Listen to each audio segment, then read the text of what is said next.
second breakfast of Crick Hollow, and more importantly, Dr. Corey Olsen of Signum University would like to welcome you all.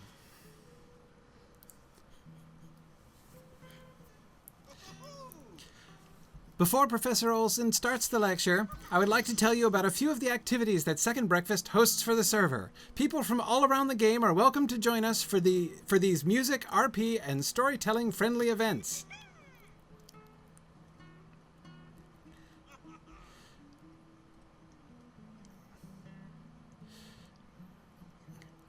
We hold 11s every Sunday at 11 a.m. and Monday at 11 p.m. in the Bird and Baby, Bread and Jam on Fridays at the Pony at 9 p.m., midweek tunes and ales at 11 a.m. and 11:30 p.m. at various locations, and Tolo Imledris... Oops, lost it. Hang on a second. Where did we go? And Tolo Imledris at the Last Homely House, Saturdays at midnight. All of these are server time. We have more details about our I'm losing my chat here. Here we go. We have more details about our band concerts, roving threat nights, and special events on our website, secondbreakfast.guildlaunch.com.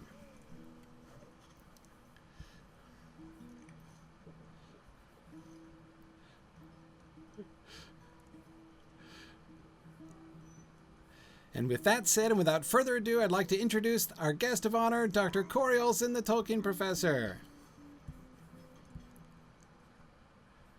Okay, all right. Sorry, do a little ventriloquism there for our guest who was who did not have her mic.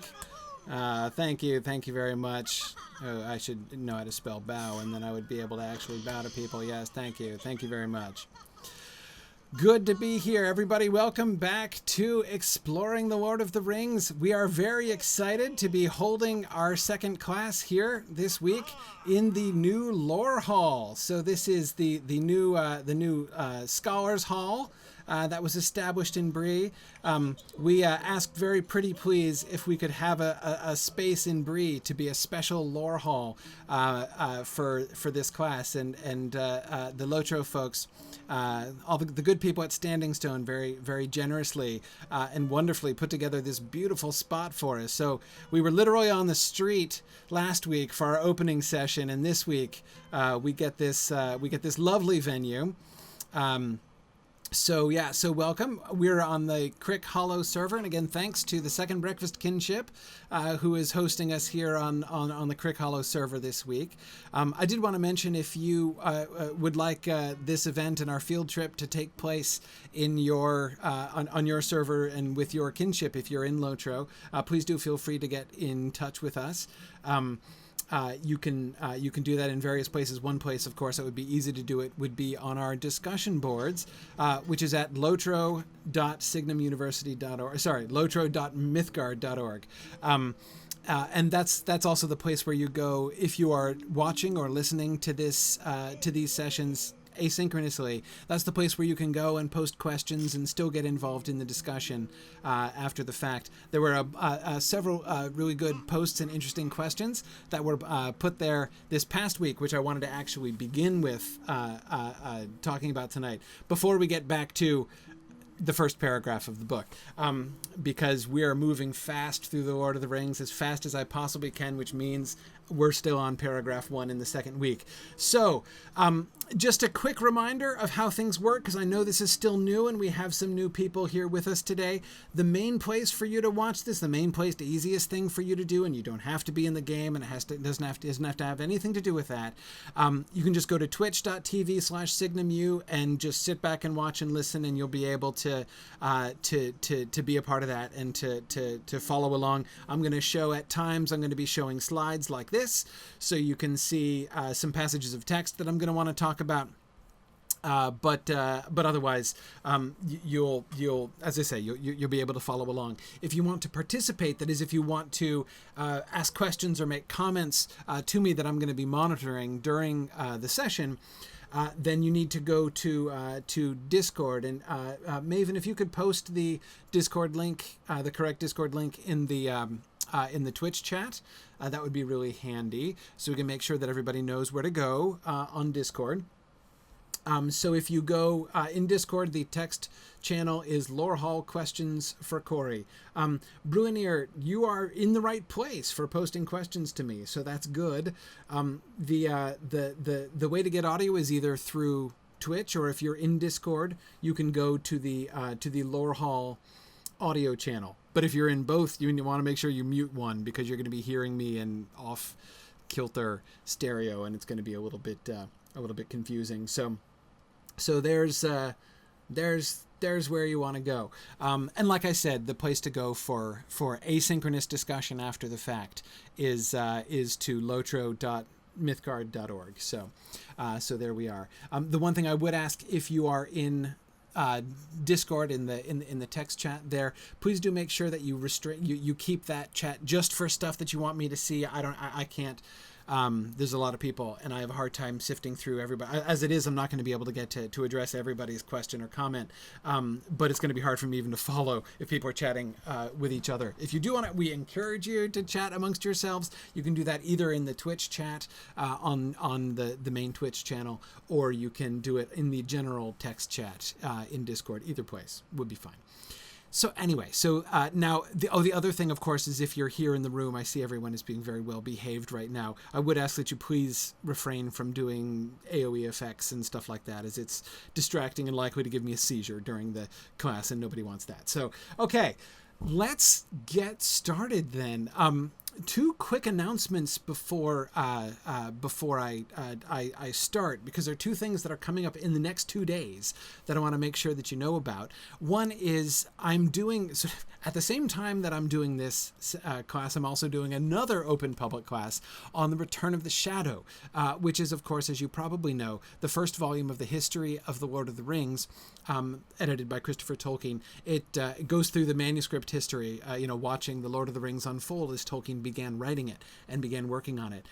We started that. Now we're in class 4 this week, so we're a little bit in, but we're going to meet Tom Bombadil for the first time and see how the whole Old Forest and Tom Bombadil and Barrow-wight episodes kind of unfolded as Tolkien was going through the drafts of the Fellowship of the Ring. So that's been a really fascinating study. I encourage you to join us there. If you go to it's the Mythgard Academy, so you can find, if you go to mythgard.org and go to the Academy tab, there's a web page for the Return of the Shadow class right there at the top of that menu. The other thing is a very, very special event that I strongly encourage you to attend, because it's a wonderful opportunity, and that is Tom Shippey is giving a free seminar this week, starting on Thursday. So Thursday afternoon at 4 p.m. Eastern Time, Tom Shippey is going to be talking about Tolkien's Beowulf.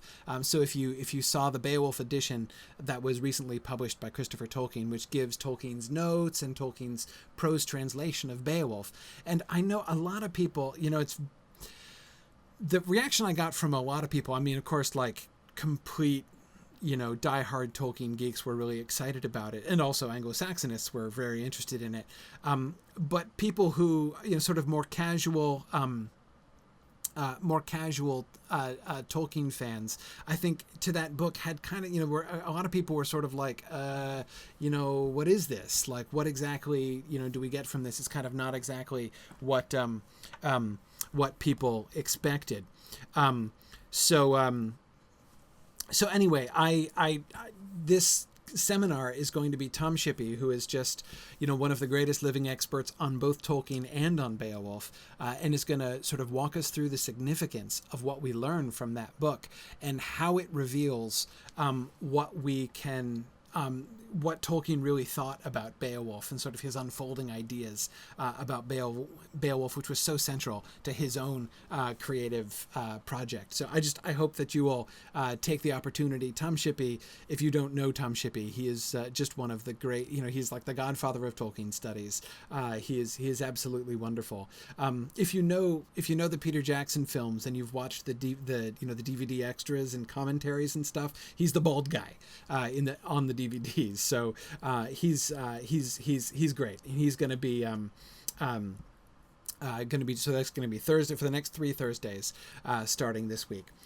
All right, so let's get back to the text here. So last week we were talking about Hobbit culture in general. What do we learn about the Shire? Because there was so much that we didn't learn about that. Sorry, I forgot something here. There's so much that we didn't learn about hobbits in the Hobbit, right? As I said last time, Hobbit culture and sort of the Shire culture, though it wasn't even named that, was very much kind of just a background frame for Bilbo's character, and we didn't really get to know the people of the Shire very much. Well, now, of course, in Chapter 1 of the Fellowship of the Ring, we get to meet them a lot more, and we spent a good deal of time talking about that last week. There's one thing I want to briefly revisit from that discussion, that I want to answer a couple questions, then we'll move forward with some other stuff here tonight. The first thing I wanted to revisit was the issue of presents. We spent some time talking about presents, and especially about the presents that Bilbo leaves behind with the special labels attached for people. I did a Facebook post this week talking about kind of some of my reflections on that. One of which is that I think that I've generally been too much of a weenie in my interpretation of that. I was admitting that as I was thinking it through after our discussion last Wednesday, that there's I've always been tempted basically to look at that that moment as it, like, basically worrying that Dora Baggins was going to be crushed. She's the 99-year-old hobbit who had been writing reams of good advice for many years, and Bilbo leaves her the waste paper basket, which seems so rude. And so I had never wanted to think that he was being mean, that he really meant, like, here's where you can stick your letters, right? I didn't want that to be the subtext. And the reason I didn't want that was because I was imagining Dora being crushed, and like betrayed after all these years of friendship. And I don't really think that that's the case. The more I've thought about it, the more I realize that doesn't really fit at all with the tone of things. My suspicion is that Dora Baggins probably laughed out loud when she saw the tag from Bilbo and thought it was a really great joke. So anyway, so that's thing number one that I wanted to emphasize. The other thing, though, I felt that there was one thing I wanted to make sure we didn't lose sight of. We spent a lot of time talking about kind of Bilbo's jokes at other people's expense, but there's more. I wanted to make sure we didn't miss this part of it. Every one of the various parting gifts had labels written out personally by Bilbo, and several had some point or some joke. But of course, most of the things were given where they would be wanted and welcome. The poorer hobbits, especially those of Bagshot Row, did very well. Old Gaffer Gamgee got 2 sacks of potatoes, a new spade, a woolen waistcoat, and a bottle of ointment for creaking joints. Old Rory Brandybuck, in return for much hospitality, got a dozen bottles of old Wynyards, a strong red wine from the South Farthing, and now quite mature, as it had been laid down by Bilbo's father. Rory quite forgave Bilbo, and voted him a capital fellow after the first bottle. Which, of course, makes you wonder how many bottles, in fact, he drank at that sitting. But one of the things I really like about that, notice how we're given examples of both the kind of gifts that he gave to his immediate neighbors, right, to his poor neighbors, and the kind of gift that he gave to his rich relations, right? Rory Brandybuck is a very prominent member, right, of the Brandybuck clan. So he gets a dozen bottles of very valuable wine, whereas Gaffer Gamgee gets 2 sacks of potatoes, a new spade, a woolen waistcoat, and a bottle of ointment for creaking joints. And what I would point out there is, first of all, the number of gifts, right? He doesn't just get like a token thing. He gets a bunch of things, right? And it might seem like, well, gosh, that's, maybe you should have given him a bunch of, like a small pile of money instead or something. But what really strikes me here is how thoughtful these gifts are, right? I mean, every single one of those things is something that Gaffer Gamgee would really, really value, right? 2 sacks of potatoes, right? He loves potatoes, right? We know this. A new spade for digging in his garden, right? That's probably something the gaffer really needs, and certainly something he's going to use and something he's going to value. A woolen waistcoat, right? Gaffer Gamgee's kind of getting up in years, right? But he's still out working in his garden at all time and probably in all weathers. So, a nice woolen waistcoat to make sure he stays warm when he's out in his garden. And of course, a bottle of ointment for creaking joints. That is, Bilbo knows about like the ailments of his neighbor and what his neighbor could use to help. So I think that's to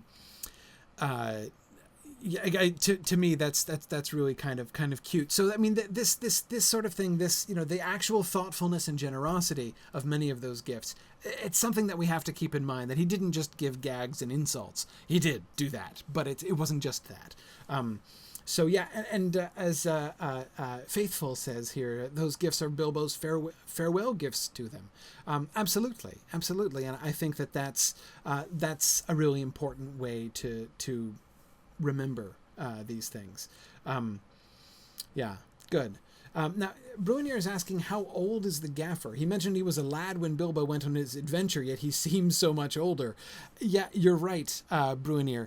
I mean, it's obvious he's younger than Bilbo, right? Clearly. I mean, Bilbo was 50 when he was 51, technically, right? When he came back from his journey.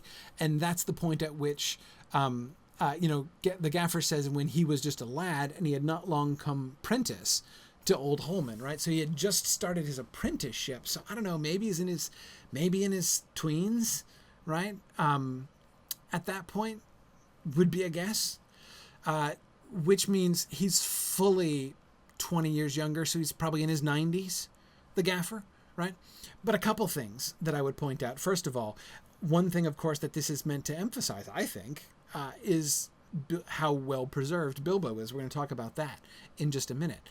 It is not normal for a hobbit of 11D1 to look almost exactly like he did, to be unchanged from his 51st birthday, right?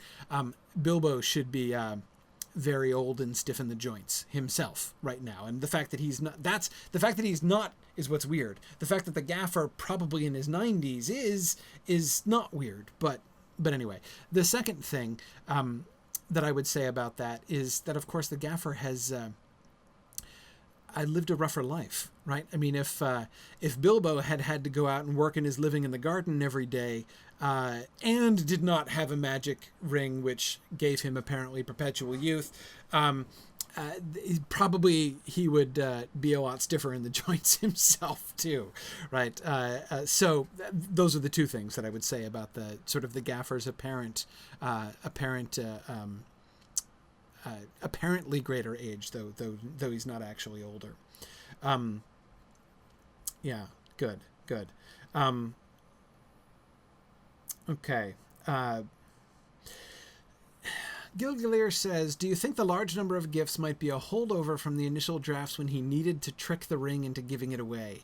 Well, it's interesting, Gilgalier, because actually these gifts, the gifts to Gaffer Gamgee, for instance, are not there. And of course, the Gamgees are a later addition. Neither Sam nor the Gaffer are in the first draft, and so that whole thing is actually an addition. The earliest drafts of this chapter focus almost exclusively on the jokes and insults, basically. So we don't get nearly so much of that going through. Anyway, the other thing I wanted to point out, thinking about gifts, and this I wanted to mention, this is just a comment from Lincoln Alpern on the discussion board on the forums. He made a really interesting comment about contrasting hobbits with dragons, basically. The fact that not only the hobbits love to give gifts, but also the point that he made that I particularly liked was drawing attention to how the narrator tells us that they never get tired of them, right? They never get tired of presents. And although that might, on the one hand, seem like a no-brainer, like, of course, like, who gets tired of getting presents, right? But Lincoln had a good answer to that question. Dragons, right? That is, on the one hand, we get this image of an almost, or at least a sort of a potentially dragonish kind of existence, right? Hobbit holes have this tendency to get cluttered up because they're always getting gifts, so they're sort of accumulating all this stuff. And one of the symptoms, of course, of dragon sickness, of that kind of acquisitiveness, of that desire to get and to keep, is to cease to value. Smaug, you may remember in The Hobbit, has a shrewd notion of the market value of any of the things in his hoard, but he doesn't really look at them or care about them, right? He ceases to pay any real attention to them. And yet the spirit of hobbits and their relationship to gifts seems to be in very marked contrast with that kind of dragonishness. And I thought that was a great observation by Lincoln there. Thanks. And Lincoln is actually following up live here with another really good question. What is the source of Bilbo's income? Lincoln, I would say if there is one element of world building to which Tolkien paid less attention than any other, it would be economics. If you want to nitpick economics, you'll be able to poke bigger holes in Tolkien's secondary world than I think you would in any other way. Economics is just a subject in which Tolkien was very, very little interested. He talks about money and family money, but he always talks about family money. There's family land as well, but it's not really, the Shire does not really seem to be a land-based economy in the same way as like 18th or 19th century England, especially 18th or 17th or 16th century England. Think about, for instance, how like Jane Austen characters, right, are always like, they've got their incomes, and they're, gentlemen who have their incomes of, a certain number of £1,000 a year, but it's because of their estates and the rents off their estates, and they spend, if they're good landowners, somebody like Mr. Darcy, he will spend a lot of time with his steward and working with the people who are on his estates and helping them and so it's a job, right? I mean, and it's clear like where the money comes from with those people. Tolkien never really addresses that at all. I mean, he has family money, or at least he has money from his mom, right? There's that reference in The Hobbit to the fact that Bilbo's father, Bungo, built Bag End mostly with I almost said Esmeralda, but that's of course Pippin's mom, not Bilbo's mom. With Belladonna. My goodness, why was I blanking on Bilbo's mom's name? Belladonna took's money, right? And that's, again, we don't really know much about the mechanics of that. Like, so if you have family money, is there like usury? I mean, like, can you invest it in a banking and live off the interest? Right? Is that a thing that happens? They don't seem to be in trade. He doesn't seem to have estates and people paying him rent. We don't really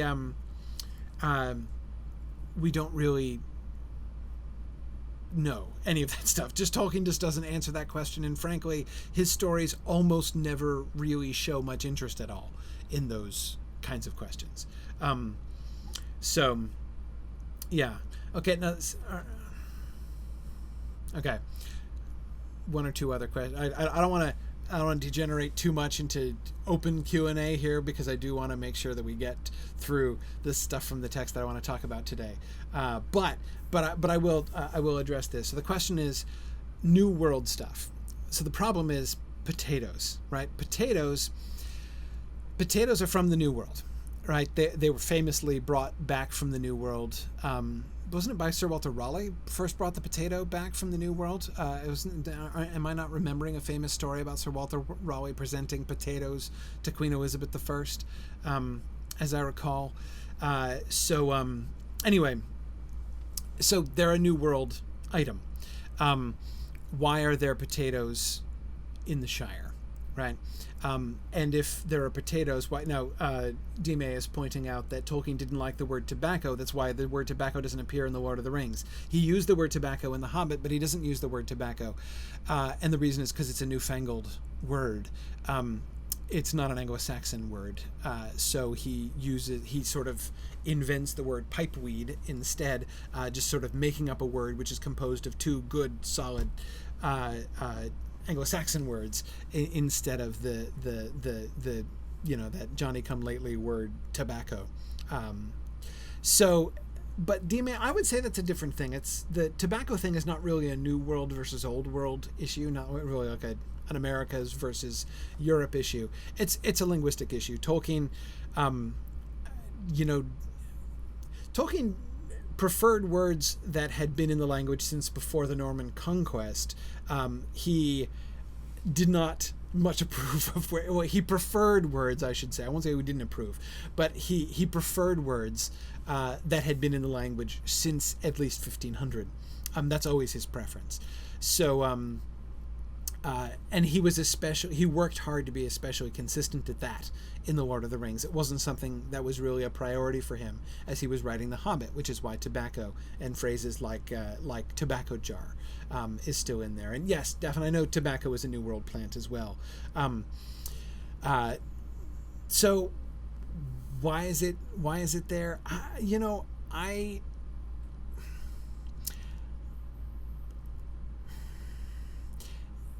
This actually connects to something I was just going to get to, which is one of three great questions that I got in another post on the discussion board. And that's basically the connection to 19th century English people. The question about the identity between the Shire and Victorian rural England. Tolkien talked about that in his letters. You can see several places where he says, like, the Shire is basically rural England at about the time of the Diamond Jubilee. Queen Victoria's Diamond Jubilee. So late 19th century rural England. In other words, the time of Tolkien's own childhood is what that means. And I think, well, I know it's very possible to take that too far, right? A lot of times people want to kind of take that and say, oh, so like they kind of want to draw an equal sign, right? And Tolkien really kind of resisted that. And if you read all of Tolkien's letters, you can see this sort of happen. There are times when Tolkien makes statements like that. The Shire is basically rural England at about the time of the Diamond Jubilee. And he also says rash things like, I am essentially a hobbit, right? But then there are other letters in which he says very firmly, clearly responding to people who have kind of taken that too far. And he's like, no, I'm not a hobbit. In order to be a hobbit, you've got to be like 3 feet tall. I am more than 3 feet tall. I am not a hobbit, right? That is, like, people began to kind of take that literally, like it's like actually autobiographically based on himself or something. And he's like, no, that's not what I was saying. Similarly, it isn't true that people in the Shire are the same, that he's like doing a portrait of late 19th century rural English people. However, that is clearly the kind of mode that he was operating in. People talk about the sort of the technology level, and we talked about this a bit last week too, of Middle Earth being basically like late medieval, and that's pretty much true. But I think this is one of the reasons why we see some of those anachronisms creeping in, things like umbrellas that as we talked about last time, because they did have umbrellas in rural 19th century England at about the time of the Diamond Jubilee. That's what he kind of pictured, so there were things that had been naturalized at that point, within that kind of social context within England, like potatoes and like tobacco, for so long that Tolkien clearly doesn't rule them out as alien and want to do without them. That is, he's not actually creating this like alternate history, right? He's not being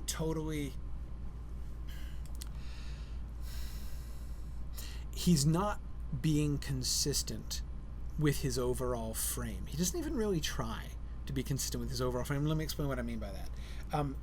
The fictional frame, right, of The Lord of the Rings is that this takes place in our world. It's not a fantasy. It's not a separate world, right? It's not. This is not. The Lord of the Rings is not something that happens in a galaxy far, far away, and long, long ago in a galaxy far, far away. Long, long ago, yes. Far, far away, no. Right? It's our world, and it's basically Europe, but it's but it's a long time ago. He's like vague. He waves his hands at it and says like vaguely prehistory. That is to say, don't go looking for this in the record books, right? But of course, it also doesn't mean like Paleolithic or anything like that. And again, he doesn't even. It's not his goal to make it fit to integrate it historically with our known history. He never makes, as far as I can think of, he doesn't make the first gesture towards actually integrating those things, towards integrating our recorded history with the history of Middle-earth. Not anyway in his later work, not in The Lord of the Rings. He does do that to some extent in the early stuff, like in the Book of Lost Tales, but he doesn't do that in the later story. So anyway, for this reason, I think that people who want there to be the kind of historical consistency that says, well, if this is sort of prehistoric, then obviously, and in Europe, then there can't be any potatoes or tobacco. I think they're kind of doing something that Tolkien himself isn't really doing, though. I mean, he's just that does not really seem to be what this story is interested in, and not the element of his frame and his frame stories that he's really focused on.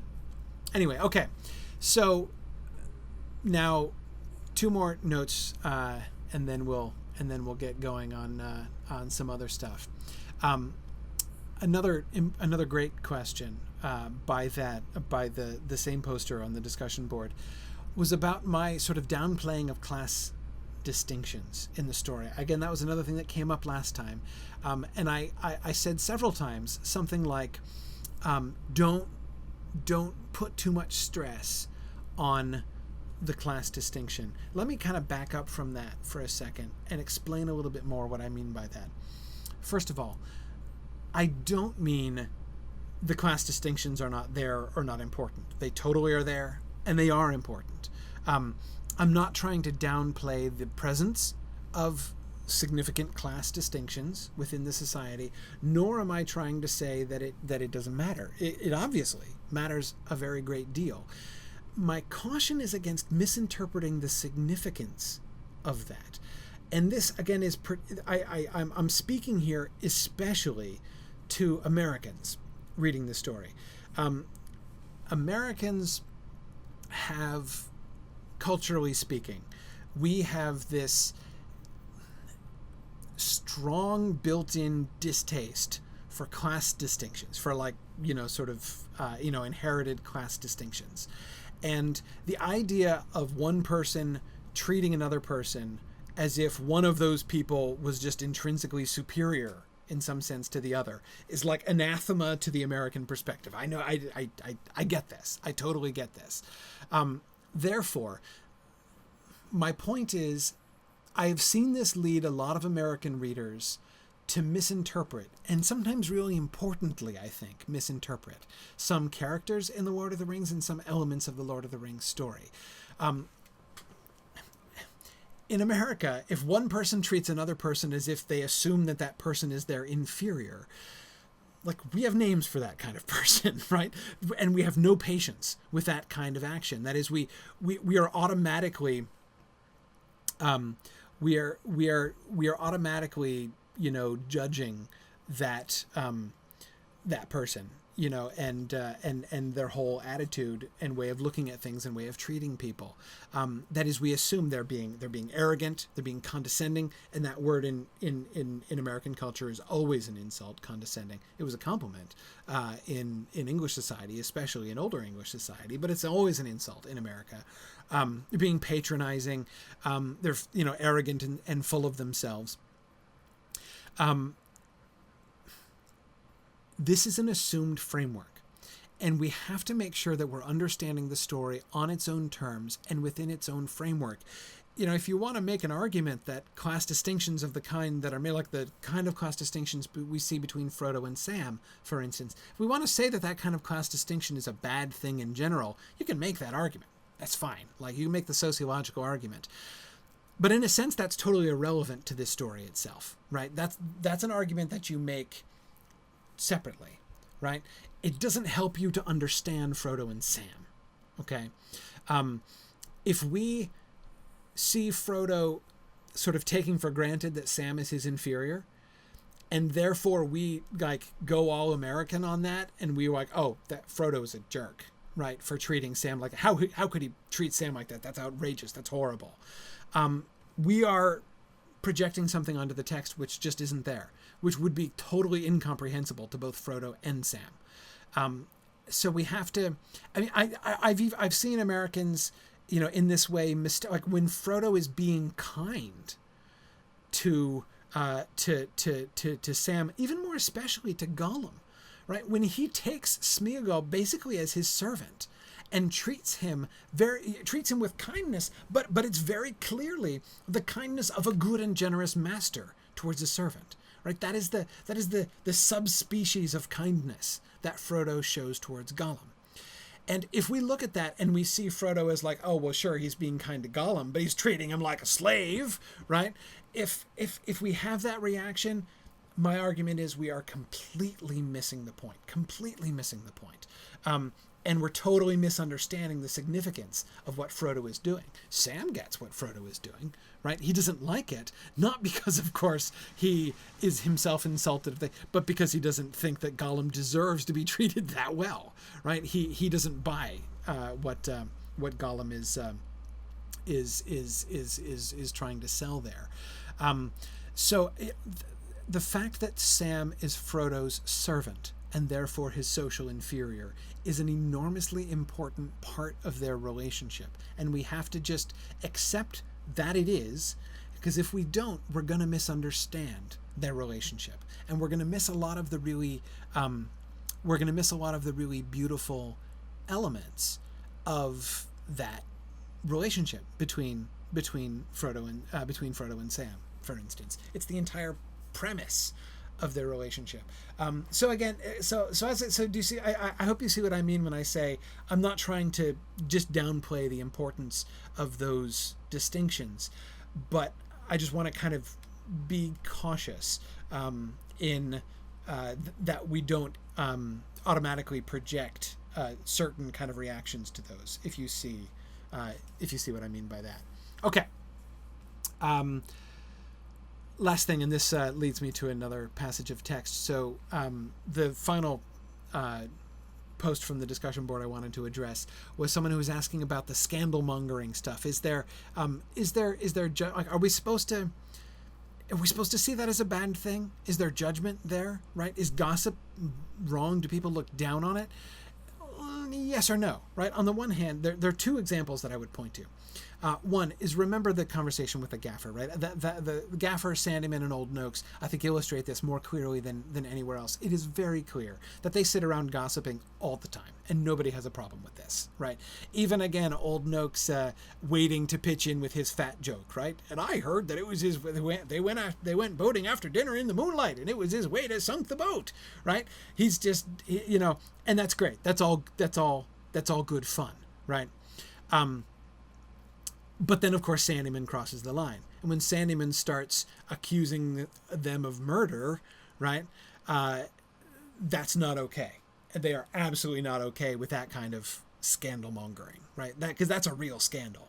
And that's obviously something that the gaffer doesn't find acceptable. There's another, of course, obvious example of a time when scandal mongering is not considered okay in the story, of course, and that's Frodo to the Sackville Bagginses. Every one of the various parting gifts had... I already read that one. Next one, All right. I find I have become rather unpopular. They say I am a nuisance and a disturber of the peace. This is Gandalf, of course. Some people are actually accusing me of spiriting Bilbo away, or worse. If you want to know, there's supposed to be a plot between you and me to get hold of his wealth. Some people, exclaimed Frodo. You mean Otho and Lobelia? How abominable. I would give them Bag End and everything else if I could get Bilbo back and go off tramping in the country with him. I love the Shire, but I begin to wish somehow that I had gone too. I wonder if I shall ever see him again. We're going to come to Frodo's desire, Bilbo's desire to leave, and Frodo's desire to leave. We'll come back to that next week. But I just wanted to point out the his judgment of the Sackville Bagginses there, right? He considers Otho and Lobelia. He immediately assumes Otho and Lobelia are going up and down, spreading this idea of a supposed plot between Frodo and Gandalf to get hold of Bilbo's wealth, right? He notice how when he hears that rumor, he immediately concludes, A, this was a malicious rumor, right, started on purpose, and that's not a good thing. B, he of course suspects the Sackville Bagginses of having started it, and he calls it abominable, right? So that's important, right? I mean, I think that's this clearly shows that it's not just generally accepted as being okay to always say these things. So talking about your neighbors, telling stories about people is clearly okay. Malicious spreading of rumor, whether it's about, and notice this is another, really another attempted murder rumor, right? It's very like Sandyman's rumor in a sense. This is conspiracy to murder, probably murder. I mean, the implication would seem to be that Gandalf and Frodo have probably got rid of Bilbo somewhere, and he's lying buried under a hedge or something. Anyway, yeah. So we can, I think, see some pretty clear indications here. All right. I want to go back today, as I said before, I want to go back to paragraph 1. And what I want to look at today is Bilbo's depiction, sort of the trajectory of Bilbo's story. As I said, my title for today's session is the continuing adventures of Bilbo Baggins. First, thing to remember, right? A frame to keep in mind. The Lord of the Rings, of course, has become, the greatest and most famous of Tolkien's works. And there are a lot of people, most people, I think, who have read The Lord of the Rings have read The Hobbit as well. But in the minds of most Tolkien fans, you've got like The Lord of the Rings up here, and like The Hobbit tends to be a bit of a footnote, right? Kind of a subsidiary work to The Lord of the Rings. The Lord of the Rings is sort of the big major central thing. I wanted to invite us to recall that, of course, as Tolkien is writing chapter 1 of The Fellowship of the Ring, that is, of course, very much not the case. The Hobbit has been published. It was very popular. The publisher was, requesting a sequel. And we get him trying to come up with a sequel to The Hobbit, right? So in his mind, there's a very direct link, and this chapter is derivative of The Hobbit, right? He's sort of coming in with that. So knowing that, with The Hobbit in mind, Tolkien introducing this book to the world as essentially the sequel to The Hobbit, right? So hopefully Hobbit fans, they've been waiting a long time, right? They waited 17 years, and then finally the new book came out, but they've got The Hobbit. Hopefully good readers reread The Hobbit before the new Lord of the Rings, before the Fellowship of the Ring came out, so they were all ready. So coming at it from that point of view, if all you know is The Hobbit, the Hobbit is Tolkien's opus, and this is the sequel, what do we see at the beginning, right? So let's look at the start of the story. When Mr. Bilbo Baggins of Bag End announced that he would shortly be celebrating his 11st birthday with a party of special magnificence, there was much talk and excitement in Hobbiton. Bilbo was very rich and very peculiar, and had been the wonder of the Shire for 60 years, ever since his remarkable disappearance and unexpected return. The riches he had brought back from his travels had now become a local legend, and it was popularly believed, whatever the old folk might say, that the hill at Bag End was full of tunnels stuffed with treasure. And if that was not enough for fame, there was also his prolonged vigor to marvel at. Time wore on, but it seemed to have little effect on Mr. Baggins. At 90, he was much the same as 50. At 99, they began to call him well preserved, but unchanged would have been nearer the mark. There were some that shook their heads and thought this was too much of a good thing. It seemed unfair that anyone should possess, apparently, perpetual youth, as well as, reputedly, inexhaustible wealth. It will have to be paid for, they said. It isn't natural, and trouble will come of it. Okay. what do you notice here? Yes, Erohe, but isn't it really interesting that Bilbo's reputation has totally flipped from the beginning of The Hobbit? Remember, in chapter 1 of The Hobbit, we're told that Bilbo was very respectable, right? He was considered very respectable, and he was considered respectable because he was so predictable, right? You could always tell what a Baggins would say on any subject without the trouble of asking him, we're told in chapter 1 of The Hobbit, right? They're dependable, they're predictable, they're delightfully boring. Right, that's great. Everybody loves all that. We're told that all of the neighbors love that about the Bagginses. Now, what is more? Eric had to kind of back up from that in a second. Notice that he is. What is at stake with the neighbors is different. So it's not just that his reputation has changed. Right, he was the respectable and totally predictable Mr. Baggins. Now he is very peculiar, right? He is peculiar. If you look at words that are used, he's peculiar. He's remarkable. The word unexpected is used, right? Of his his disappearance was remarkable and his return unexpected, right? Those are both names or words which would have been very, very not only strange but unfortunate to use of him, right, in chapter 1 of The Hobbit. We're told at the end of the book, indeed we're told at the beginning of The Hobbit, that he lost his reputation, right? You remember that sentence in The Hobbit, in chapter 1 of The Hobbit, where it says, this is the story of how a Baggins had an adventure. He lost his neighbor's respect, but he gained, well, you'll see if we'll see if you think he gained anything, right? It says. So again, the issue, right, in sort of for Bilbo's character within the frame of his neighbors and culture was the question of respectability. He had respectability because he was boring at the beginning. He loses it at the end because he goes on adventures. So notice that, again, it's not just that he's no longer respectable. That we already knew from the end of The Hobbit. But notice there's a bigger shift here. The question, that's not even the question they're asking about him. No one is saying, like, is he respectable or not respectable? Is he predictable or not predictable? He is... he had been the wonder of the Shire for 60 years. Right? Bilbo was very rich and very peculiar and had been the wonder of the Shire for 60 years. So the relationship with him has changed over the last 60 years, right? 60 years ago, when he returned from his adventure, people were just tutting at him, right, and not respecting him anymore. Now, after 60 years, right, now that he's 11-1, his story, right, his character, his reputation is an object of wonder in the Shire, and wonder is a new element and a somewhat strange element, right?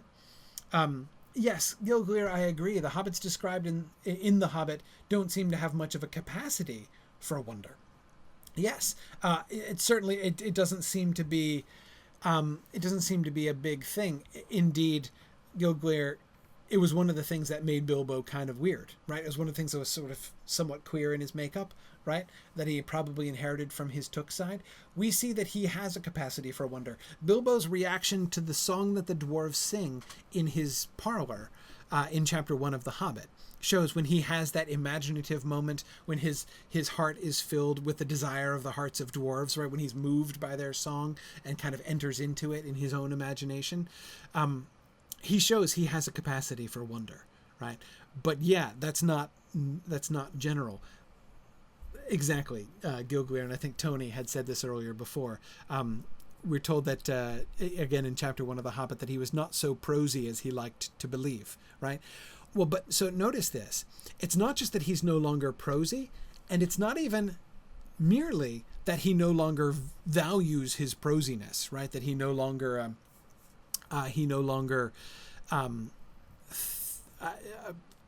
prides himself on prosiness. He no longer considers himself prosy. It's not just that he himself is personally famous for now spouting poetry. He's literally not prosy anymore, right? They're all afraid when he starts giving his speech that he's going to start reciting poetry, right? What a bore that would be. And they're all hoping he won't do it. They're all afraid that some song or some poem was now imminent when he's making his speech, and he refuses to shut up and let them drink his health. Right? We looked at some of that last time. But anyway, again, it's not just that. What to me is so striking here is the difference in the reaction of everybody else. Of course, Bilbo has changed. We saw that happen in The Hobbit, and it's not shocking that his change has continued and deepened over the 60 years since then. What to me is very striking is that the entire Hobbit culture around him has changed. And it seems quite likely largely changed because of his influence. That is, he is an institution, right? He is the riches he had brought back from his travels had now become a local legend, right? And notice somebody was just asking about belief. You know, do the hobbits believe him? Yes. Notice what they don't believe. Let's see. And it was popularly believed, whatever the old folk might say, that the hill at Bag End was full of tunnels stuffed with treasure.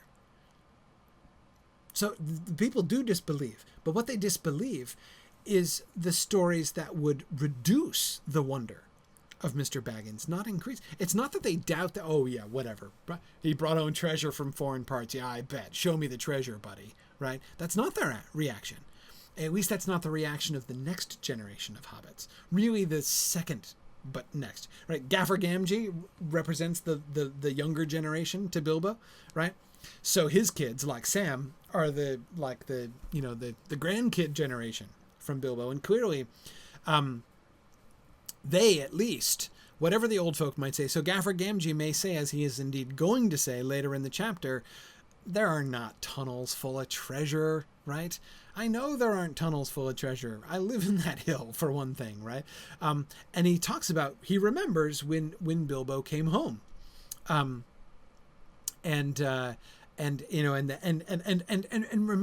the gaffer's words. I don't doubt, right? He says that, he came home with a couple big sacks and with several sacks and a couple big chests. And the gaffer says, I don't doubt they were mostly filled with treasure he picked up in foreign parts. Right? Which, by the way, that's an interesting sentence right there. Really? He doesn't doubt it? He comes home with chests strapped to his pony and everyone's like, well, treasure given, right? I'm not saying it doesn't make sense. And of course we know it to be in fact true.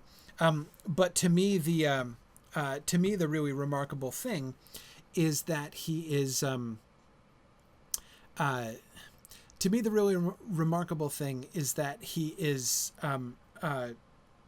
believed it all. There's nobody who seems to just doubt him. Like, I don't know where you've been, but I don't believe you were out, doing whatever you say you were doing. I don't believe there's any dragon involved. I don't believe you're bringing home a treasure from a dragon's hoard from a dwarf mountain far away. No, actually, they kind of seem willing to believe that stuff, right? So, and again, this suggests this shows their capacity for wonder. And yes, John Usglas is back this week. I also find the reference to the old folks as the ones who are more likely to disbelieve. So the younger generation is more likely to believe than the old, which may still hold the attitudes described in The Hobbit. Yes, possibly. And again, the other thing there is that the old folks will remember, right? Again, like the gaffer does. They know he didn't bring back wagons and wagons full of gold, right? So, and in this economy, right, he doesn't have a credit card. So if he didn't bring home physical sacks of gold or, like wagons and wagon loads of gold, then he can't be that rich, right? Not as rich as people want to imagine him being. But again, what does this show us about sort of the direction that Hobbit society is moving around Bilbo? It shows that it's moving in the direction of an increasing capacity for wonder, in a sense, right? The younger generation likes to imagine that Mr. Baggins is even richer and more wonderful than probably he really is. And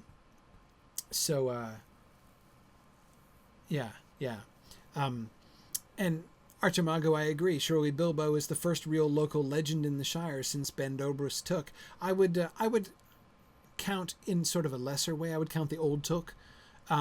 He's clearly a legendary figure. But I would think that Bilbo actually outranks him now. I mean, I agree that Bull Roarer Took is probably the only Hobbit in Hobbit history who will really rival Mr. Baggins for peculiarity and wonder. Anyway, so I think it's kind of fascinating so this is the first cue that we get. Oh wait, but another thing, it will have to be paid for. It isn't natural, and trouble will come of it. That by itself is an interesting thing, right? Remember the gaffer? That was one of his phrases. Trouble will come of it, right? It's no wonder that trouble came of it, right? He says that twice when talking about going about in boats on that great river, right? It isn't natural, and trouble, and it's no wonder that trouble came of it. Is almost exactly what Gaffer Gamgee says about paddling around in boats. But with Bilbo, and in this case, right, it's the same words, but it's a different context. When the Gaffer says it about boating, right, this is the Gaffer saying that activity, boating, right, is so dangerous and something that hobbits aren't supposed to be doing that you're taking your life in your hands, right? So it's no wonder. Like, if you go out in a boat, you're just asking to be drowned, right? So, obviously, it's no wonder that that trouble of that kind, drowning, came from it, because that's quite what you would expect. But yeah, Tony, I agree with what I think you're saying there. There seems to be something magical about this, right? When they say it isn't natural, they don't just mean this isn't the kind of thing that hobbits aren't meant to do, like boating, right? They mean there's something magical here, right? There must be some spell at work. Because notice both of those two things, perpetual youth and inexhaustible wealth, those are both very common fairy tale motifs, aren't they? Right? Inexhaustible bags of money, magical bags that are of money that are inexhaustible, and perpetual youth are both things that are conferred by fairies in fairy tales, right? That's known. So what they seem to be suggesting when they're looking at Bilbo and saying it isn't natural, they seem to be open to the idea that something fantastic is happening.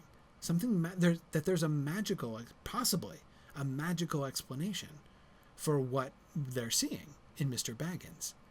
And notice also that they're saying it will have to be paid for, right? Because, most, if you read most of those fairies, most of the fairy tales in question, they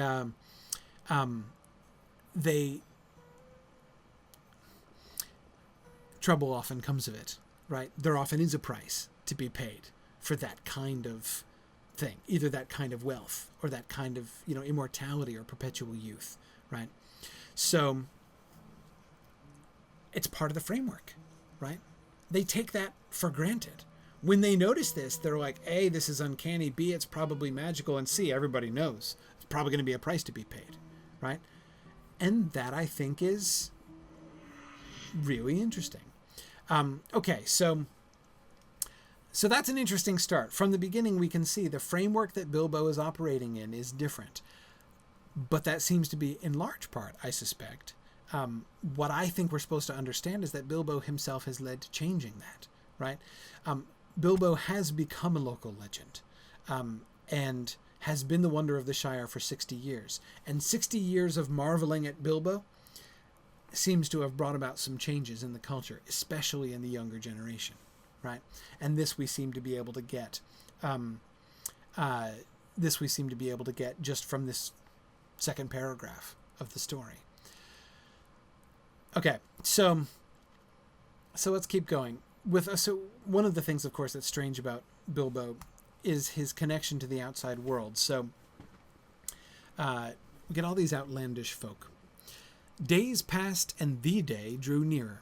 An odd-looking wagon, laden with odd-looking packages, rolled into Hobbiton one evening and toiled up the hill to Bag End. The startled hobbits peered out of lamplit doors to gape at it. It was driven by outlandish folk, singing strange songs, dwarves with long beards and deep hoods. A few of them remained at Bag End. At the end of the second week in September, a cart came in through Bywater from the direction of Brandywine Bridge in broad daylight. An old man was driving it all alone. He wore a tall, pointed blue hat, a long grey cloak, and a silver scarf. He had a long white beard and bushy eyebrows that stuck out beyond the brim of his hat. Small hobbit children ran after the cart all through Hobbiton and right up the hill. It had a cargo of fireworks, as they rightly guessed. At Bilbo's front door, the old man began to unload. There were great bundles of fireworks of all sorts and shapes, each labeled with a large red G and the elf rune G. I've messed that up, of course, because I didn't have the font to do the Tengwar and the Feanorian G, the Kirith G, which is included in the text there. That was Gandalf's mark, of course, and the old man was Gandalf the Wizard, whose fame in the Shire was due mainly to his skill with fires, smokes, and lights. His real business was far more difficult and dangerous, but the Shire folk knew nothing about it. To them, he was just one of the attractions at the party. Okay, so couple general things here. First of all, yes, Freya, I have thought about how bushy eyebrows must be to stick out beyond the brim of a hat, and I will say it's been my lifelong ambition to grow out my eyebrows so that they stand out past the brim of my hat. I'm still working on it. I've got a long ways to go still, but it remains a goal. Now, remember again the context, right? Remember this is the Hobbit sequel, right? And of course we've been given the cue to compare Chapter 1 of the Fellowship of the Ring and Chapter 1 of the Hobbit in the title, right? Which gives us both the parallel and the contrast between the two parties, the unexpected and the long-expected parties. I love how the story here in the Fellowship of the Ring begins once more with dwarves showing up at Bag End with Gandalf again, right? The dwarves show up first and Gandalf comes in after, right? And it's just kind of lovely, right? And it really emphasizes the difference, of course, between the long expected and the unexpected party. But again, Bilbo, remember how embarrassed Bilbo was when he was leaving, right, with the dwarves in the very beginning of Chapter 2. He was glad that nobody would mistake him for a dwarf, right? And he was all kind of hiding his face in the hood. Now, he sort of openly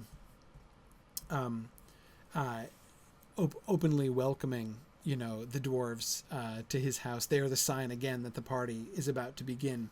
And then there's Gandalf, right? And of course, Gandalf is the story maker. He is tied with all sorts of wondrous things and especially adventures. Again, we see that in Chapter 1 of The Hobbit, and once more, when he shows up, adventures spring up out of the grass, right? His fireworks are part of a legendary past, right? So we have, with Gandalf and Gandalf's fireworks, a revival of a wondrous legend, Hobbit legend, right? The legend of the fireworks at the old Took's birthday parties, right? Which Gandalf used to do. And we get that one hint, right? That one glimpse of something greater going on. One of the first indications of the actual plot of the story, right? His real business was far more difficult and dangerous, but the Shire folk knew nothing about it. To them, he was just one of the attractions at the party, right?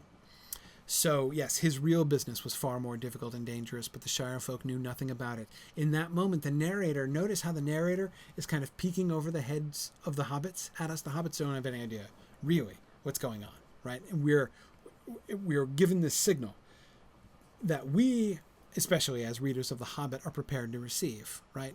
That there's something in the wider world going on that the hobbits here of the Shire don't understand, don't see entirely.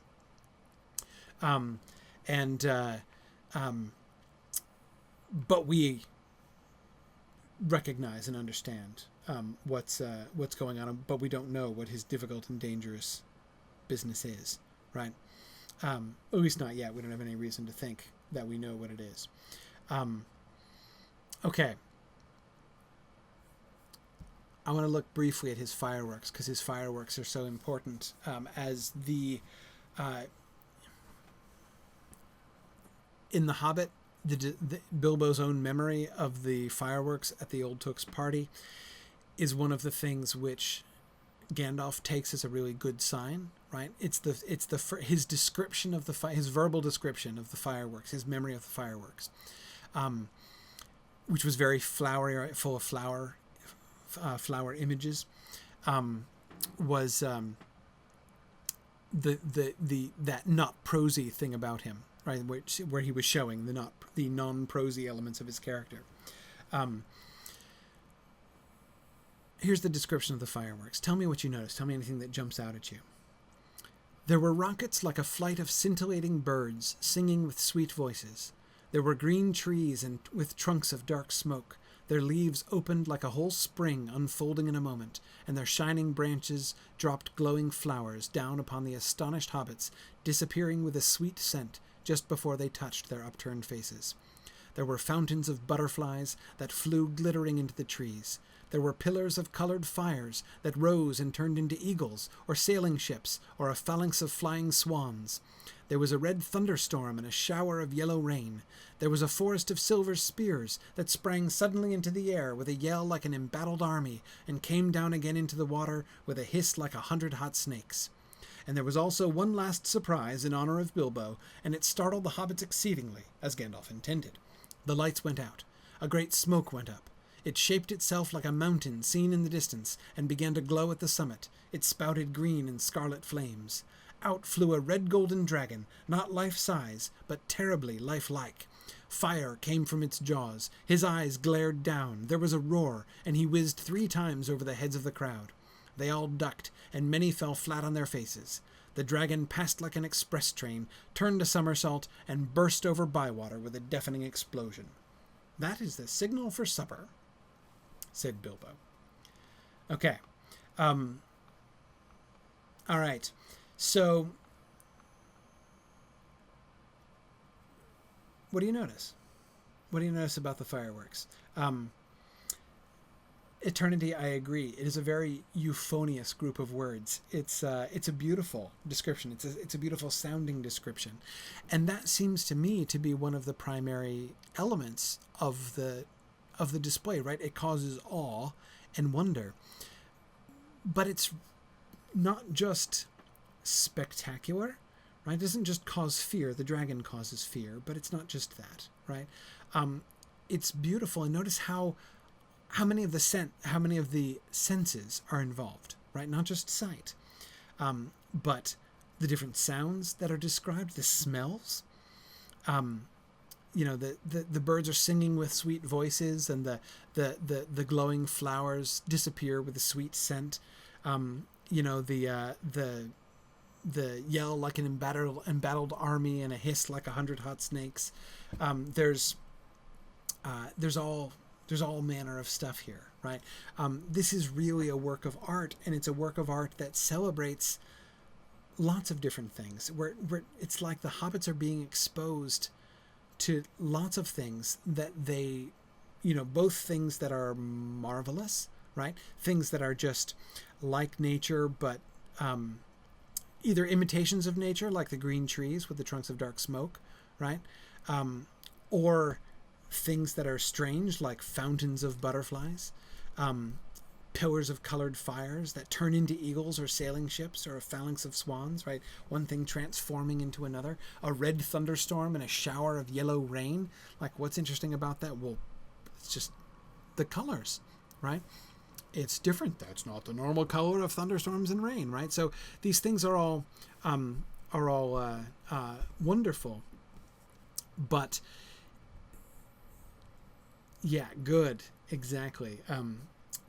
Lincoln is crediting Gilglear with pointing out that it's also kind of a retelling of the story of the Hobbit. There are certainly lots of elements of Bilbo's stories being alluded to here, right? And if you know the Hobbit well, you can see the different things, right? There's no sailing ships in The Hobbit, but most of the rest of the things that we get there are involved. And of course, if you know the Silmarillion material, you can see that Gandalf is touching on some legendary ideas, right? The sailing ships and the phalanx of flying swans and those things are elements out of old stories, which the hobbits probably don't know, but which are also there.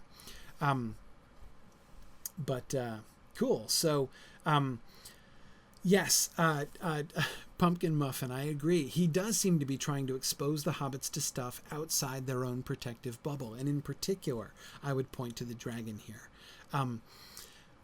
Remember the idea of the dragon in the first chapter of The Hobbit? That moment when Bilbo is having that dwarvish fantasy, right? When he gets swept away, when he gets carried away by hearing their song, and he sees in the distance a fire spring up, probably somebody lighting a wood fire, right? But he sees a little, and it immediately makes him think of dragons descending on the hill, right? And immediately he's like scared straight, right? He is at once Mr. Baggins of Bag and Underhill again, right? He ceases to, he's taken right out of his fantasy by the shock of that imagination. So Pumpkin Muffin, as you say, Gandalf is basically compelling all of the hobbits to imagine this, right? Imagine a dragon descending upon you, right? In a sense, this is also like a defense of Bilbo. Bilbo has doubtless told the story of the dragon many times. There are probably people who don't believe him. And so here is Gandalf dramatizing it, right? Here's what it was like, right? Here's what it would have looked like. This is what Bilbo has been telling you about all these years. But at the same time, I agree that I think the important element there is that kind of shaking of their complacency, right? Gandalf intended to startle the hobbits exceedingly with that, we're told, right? Startlement is what he was going for there. He wants to scare them, not just to awe them, not just to impress them, but to scare them. He apparently thinks that it will be good for them in some way. Yeah, good. And Hugo, the express train reference, of course, is in a sense anachronistic. Of course, it's not, because again, the narrator of the story is a modern person, right? The modern compiler and translator of the text for our benefit. So the narrator is just a modern person talking to us. So the modern narrator can compare the sound the dragon makes to an express train. The hobbits, of course, weren't thinking of express trains because they don't have them. But the narrator can evoke that so that we can think of an express train and therefore know what it sounded like. But he doesn't do that anymore after a while, right? Tolkien's going to get away from that. Mode Snowder says it's like interpretive dance with fireworks. In a sense, yeah. It's like a dramatization. Yeah. Okay. More. Let's go ahead to the other blinding flash that we get. Thirdly and finally, he said, I wish to make an announcement. He spoke this last word so loudly and suddenly that everyone sat up who still could. I regret to announce that, though, as I said, 11 years is far too short a time to spend among you, this is the end. I am going. I am leaving now. Goodbye. He stepped down and vanished. There was a blinding flash of light, and the guests all blinked. When they opened their eyes, Bilbo was nowhere to be seen. 144 flabbergasted hobbits sat back speechless. Old Odo Proudfoot removed his feet from the table and stamped. Then there was a dead silence, until suddenly, after several deep breaths, every Baggins, Boffin, Took, Brandybuck, Grubb, Chubb, Burrows, Bolger, Bracegirdle, Brockhouse, Goodbuddy, Hornblower, and Proudfoot began to talk at once. It was generally agreed that the joke was in very bad taste, and more food and drink were needed to cure the guests of shock and annoyance. He's mad, I always said so, was probably the most popular comment. Even the Tooks, with a few exceptions, thought Bilbo's behavior was absurd. For the moment, most of them took it for granted that his disappearance was nothing more than a ridiculous prank. Okay.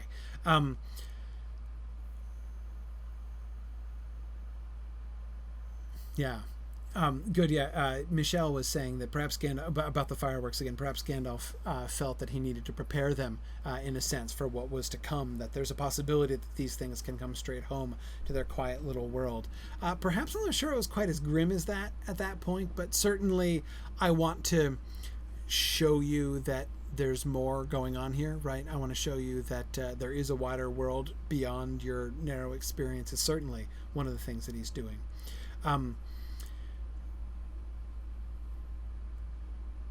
Notice a couple things about this.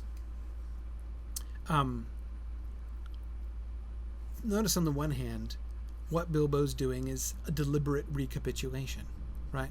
That is to say, what happened the last time there was a party at Bag End involving dwarves and Gandalf, right? He disappeared, right? You know, again, if we go back to that first passage, right? His remarkable disappearance, right? So he had a remarkable disappearance and an unexpected return before, right? Here now he's saying there's not going to be any unexpected where you can expect me not to return, but he's going to have another sudden disappearance again, right? That is to say, the parallel between the two parties, the unexpected and the long expected, seems to be something which is not just established by Tolkien, the narrator, right? It's established by Bilbo himself. Bilbo himself is deliberately constructing this. There was a party with dwarves at his house and he vanished before. He's going to throw an even bigger party, including dwarves, at Bag End this time. He's going to do it differently, but he's going to disappear again, right? This time, much more self-consciously and much more spectacularly and much more publicly.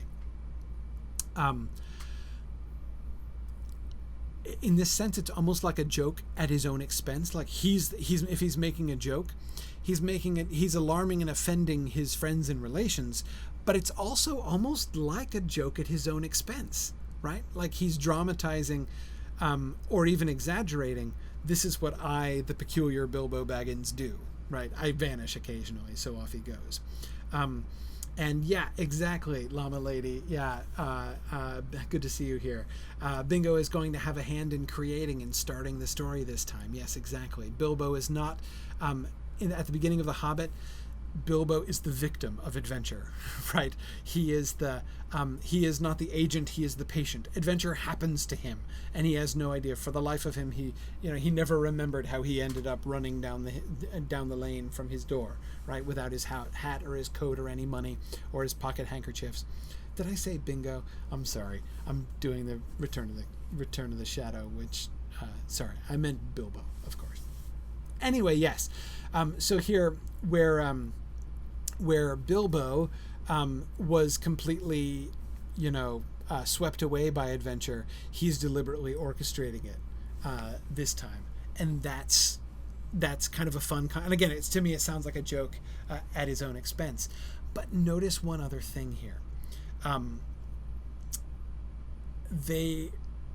Although we saw, we saw earlier that the issue of his losing the respect of the neighbors is no longer really an issue, right? That's the relationship between Bilbo and his neighbors has moved past that in the last 60 years. It's not, respectability and predictability is no longer what anybody expects of Mr. Baggins, right? The name Baggins is now synonymous with quite other things and not with predictability anymore. However, they move here in this passage from wonder to scorn.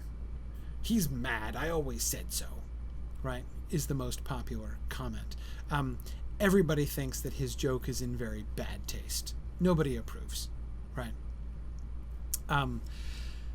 So although his kind of adventurousness seems to have been generally accepted, this is not accepted. But notice something. The scorn that they're showing for him is premised on, notice what the other hobbits seem to think is happening, right? They don't get, for the moment most of them took it for granted, that his disappearance was nothing more than a ridiculous prank. They don't believe he's really gone. They think he's just having them on. So as far as they can see, what happened was he decided at the end of his speech to do this disappearing act, right? There was some blinding flash, right? And they all blinked, and then he was gone. So, like, what did he do? Like, he hid under a table or something? That would be a ridiculous prank, right? To be like, I'm giving my farewell, I'm giving my birthday speech, right? And then I'm going to disappear, and then you won't see me again at the party, ha ha ha, right? That's a little joke, right? That's it's pretty tame, right? It would be a little bit ridiculous. I mean, like, for an 11-year-old guy to be doing essentially like magic tricks, like, and now my disappearing act, right? He might as well juggle or something at the end of it. I mean, it'd be maybe better for him to recite poetry or something. In other words, the scorn that they show for him at the end of this speech is premised upon their disbelief in the idea that he's really gone. The idea that he's gone for good, that he means his announcement, that this is the end, and that he's going and leaving now, that this is really goodbye. They can't parse that, right? It was unexpected that he returned before, because they all thought he was dead. But the idea that he would go away and not want to return, never plan to return, he would actually leave and never come back. That they don't even seem to parse that, right? They don't even seem to get that at all. And that too is kind of interesting. It just shows us kind of, in a sense, the sort of the limits, right? The limits of their willingness to kind of go along with Bilbo's, countercultural way of looking at things.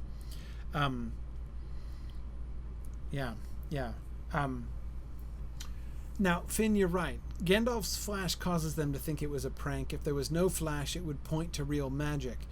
Well, yes and no. I think they would still think it was a prank.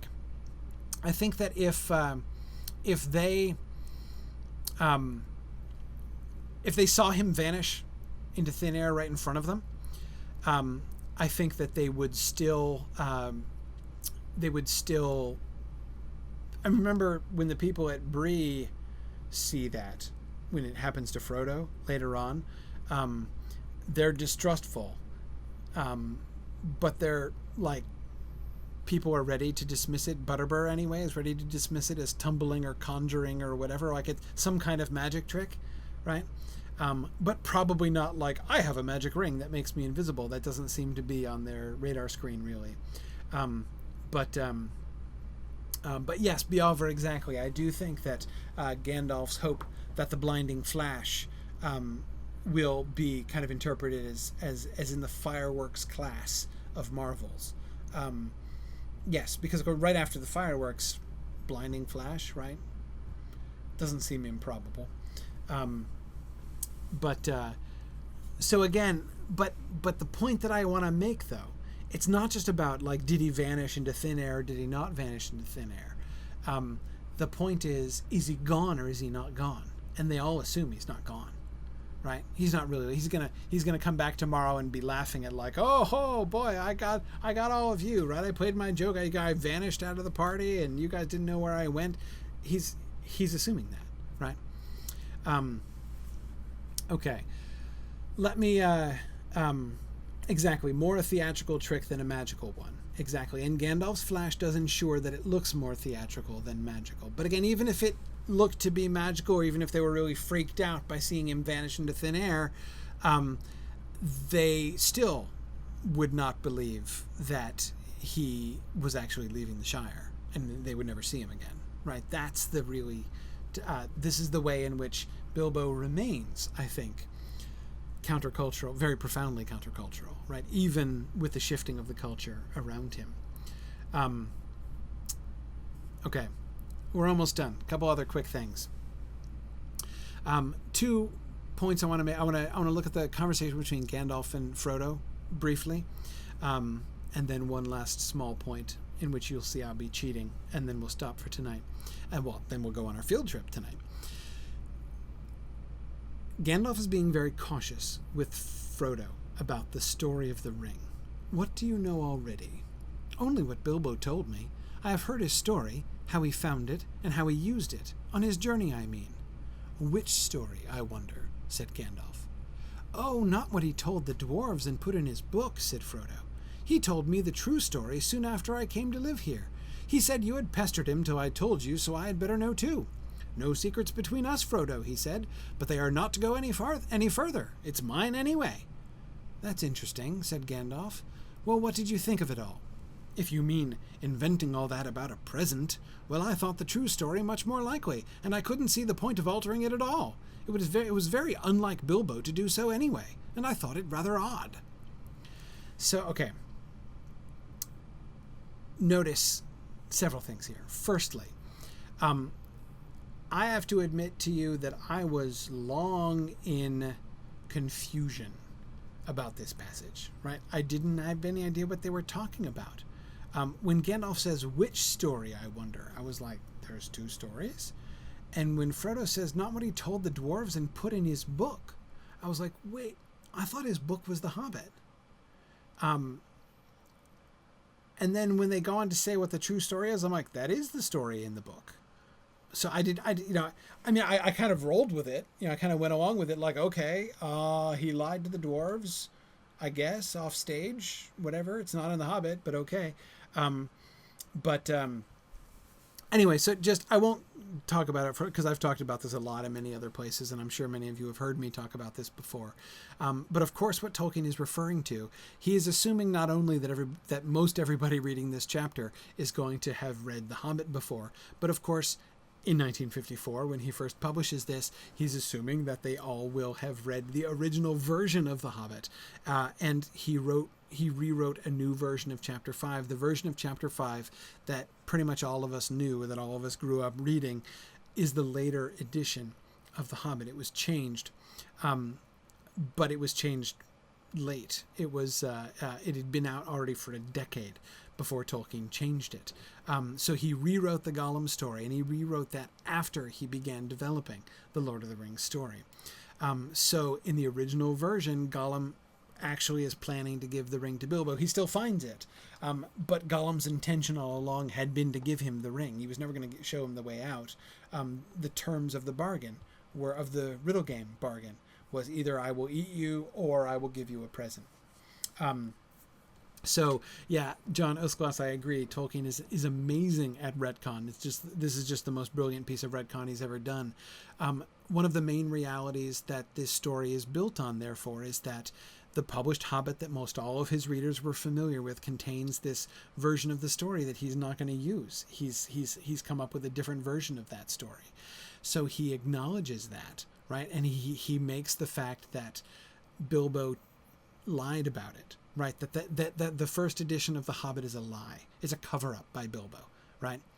He made that up. Gollum never really intended to give him the ring, but he wanted to make it sound like it did, right? And we can see why, right? "No secrets between us, Frodo, but they are not to go any further. It's mine anyway," he says. It's mine anyway. I don't need to justify it, right? But it was for justification of my ownership that I admit that I told that story, right? So I just to make sure everyone is clear on that. So, but again, notice the emphasis that he's trying to to solidify and justify his ownership. And notice how cautious Gandalf is being. "What do you know already? Which story, I wonder? That's interesting. Well, what did you think of it all?" Notice how he's probing Frodo, right? He seems to be trying to figure out, what do you know? And this might not be the right way to say it exactly, but in what frame of mind are you beginning your ownership of the ring, right? Do you know what you're getting? And if you do, what do you think about it, right? Notice how Gandalf is fishing for stuff here, right? Oops, I just got logged out. How about I enter again? What do I think of it all? If I mean inventing all that about a present, well, I thought the true story much more likely, and I couldn't see the point of altering it at all. So he thinks it's rather odd. Well, now let's continue on. "So did I. But odd things may happen to people that have such treasures, if they use them. Let it be a warning to you to be very careful with it. It may have other powers than just making you vanish when you wish to." "I don't understand," said Frodo.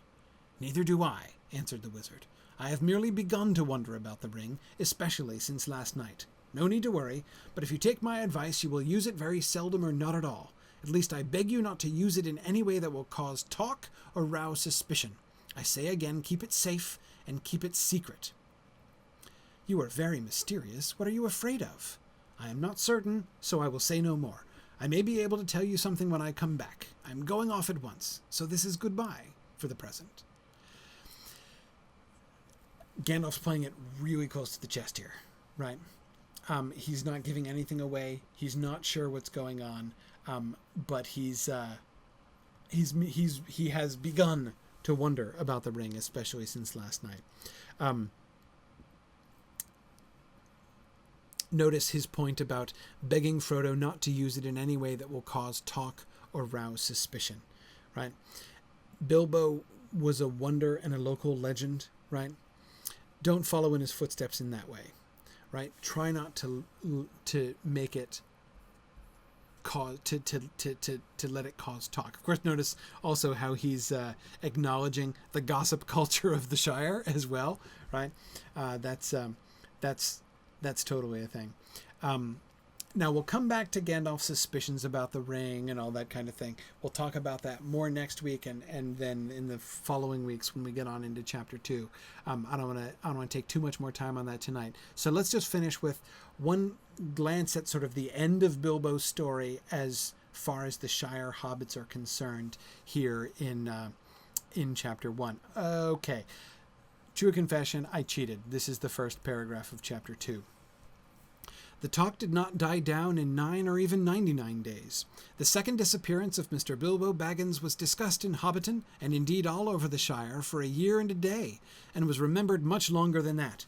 It became a fireside story for young hobbits, and eventually Mad Baggins, who used to vanish with a bang and a flash and reappear with bags of jewels and gold, became a favorite character of legend, and lived on long after the true events were forgotten. But in the meantime, the general opinion in the neighborhood was that Bilbo, who had always been rather cracked, had at last gone quite mad and had run off into the blue. There he had undoubtedly fallen into a pool or a river and come to a tragic but hardly an untimely end. So this is the end of Bilbo's fame. His fame lingers on, right? But notice the elements that are retained about them, right? About Bilbo. First, his name. He's called Mad Baggins. That's the he's mad. I always said so is the most popular remark when he disappears. But again, it wasn't for going off on journeys, because they didn't think when they were saying that, they didn't think he had gone off on a journey, right? They thought he was just doing magic tricks, which is sufficiently crazy for an 11-year-old hobbit to be doing, right? You wouldn't expect a distinguished guy. I mean, he's got to be the oldest hobbit in the district at this point, right? So he's older than every other hobbit present, probably, and yet here he is, like, doing parlor tricks, right? Look at me, I vanished, right? I mean, okay, he's always been somewhat cracked, right? And now he's gone completely off the edge. So he's called, but the name sticks, right? Mad Baggins. How is he mad? What is mad about him? Right? Wherein does his insanity lie? And it seems to be the arbitrariness of his actions, right? And again, that's what, like, the unexpectedness of his actions has always been a major element, right, of his legend, his local legend.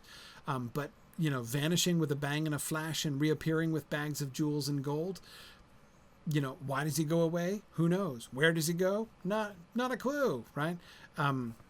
Where does he get his bags of jewels and gold? Nobody knows. What does he do with them when he gets here? Hides them in a hill, probably.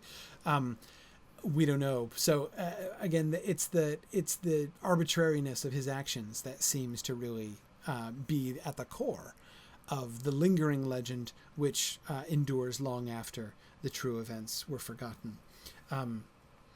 And yet, C. Schwab, I agree, to hobbits the most incomprehensible thing is that he would want to leave the Shire. Exactly. They weren't even parsing that at first, and when they finally did come to understand it, they do seem, I mean, again, that's why that seems to be part of his legacy. And good.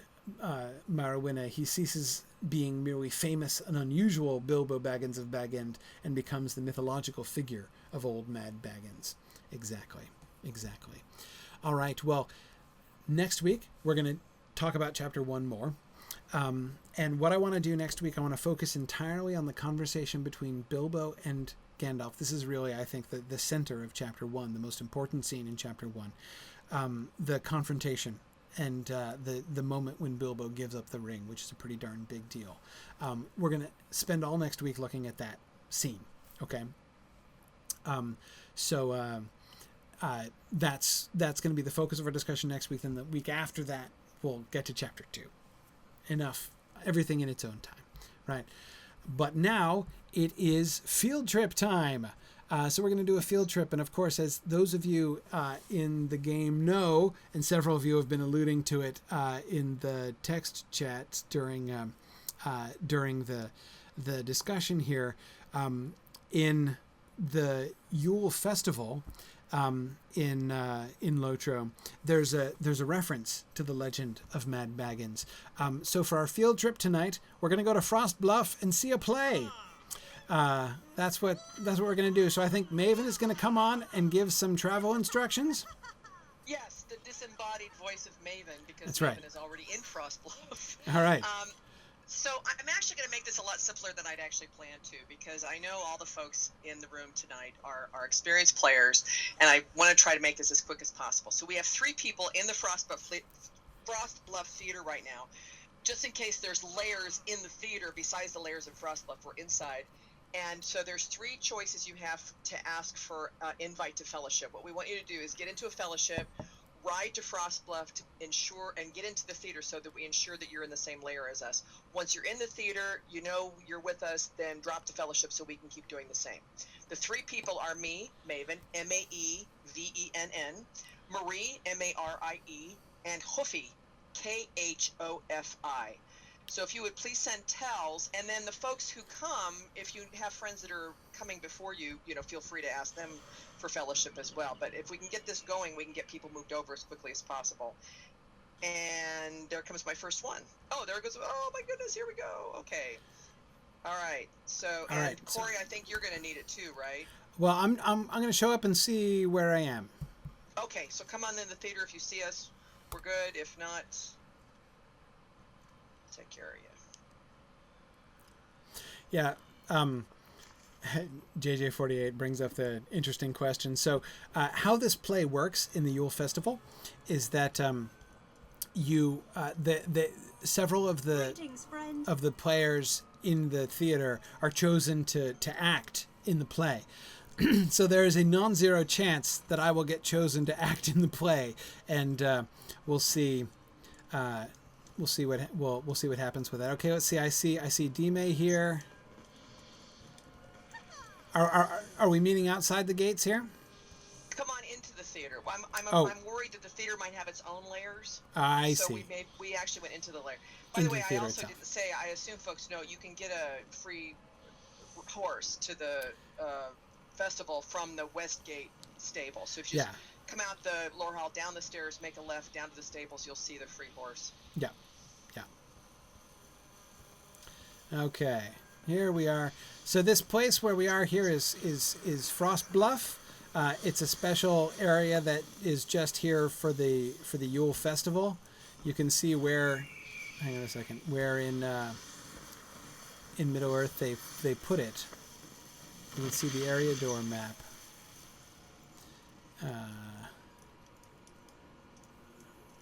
Didn't they show it on here before?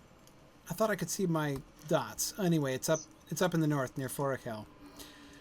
Okay, so here's the Festival Theater. Coming into the theater hall now.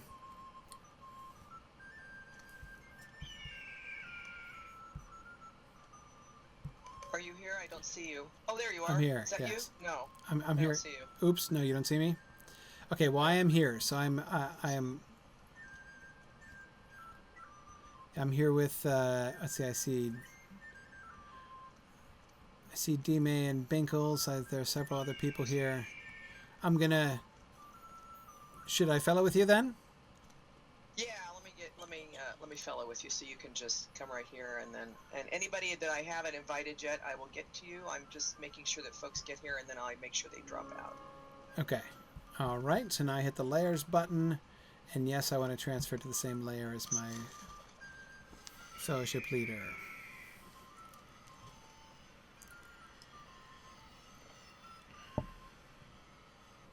Okay. Oh, there you are. I see Signum U. That's right. My eagle precedes me. So, okay, here we are. All right, and I'll continue. If you haven't arrived yet, let me know. In other words, if you haven't gotten a fellowship, let me know, and I'll get folks in. I hope we don't break the theater.